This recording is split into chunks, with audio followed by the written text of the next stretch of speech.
We have covered the works of Bernard Kurka in episodes 507 and 542. Today we will cover his 1929 World Against World. The story begins in 3190, when the world is governed by an Esperanto-speaking global dictatorship, which divvied up the planet into 8 regions, each ruled by a hereditary dictator, though each generation is moved to a different region after serving as the secretary to that new region's dictator. The majority of the world's population are workers confined to live in their factories, working up to 16 hours a day and being banned from being able to read or write. We see Rolf Smaff, dictator of Western Europe, prepare to go to the theatre, and then spend time with a worker woman he had taken to his mansion, as the upper class can demand any working woman, even married, to be their lover, and they have no right to resist. But at the same time, there is a revolt in a munitions factory, which Smaff deals with by blowing up the entire place. Then he blames one of his undersecretaries, Willy Hart, for failing to predict the revolt would happen, and orders him to poison himself, lest he be executed the following day.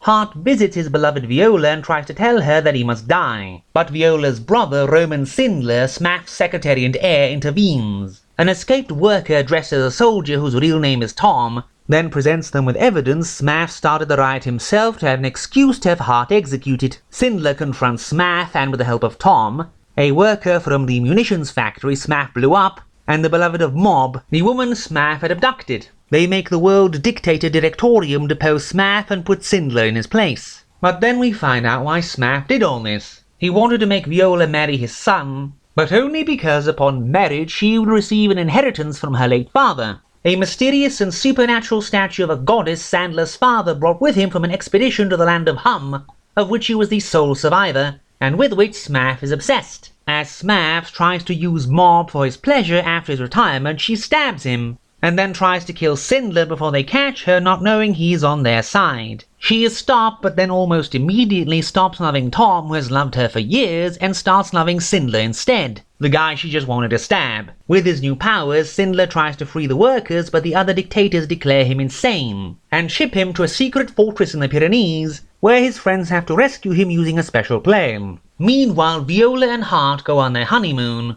but Viola is abducted by a mysterious Chinese man named Chan Lu, who takes her to the land of Hum, the supposed place of origin of all mankind hidden in the Gobi desert, where he makes her a priestess of the goddess to atone for her father stealing her idol and loving Chan Lu's daughter, whom he had walled in alive after she helped Sindler Sr. escape.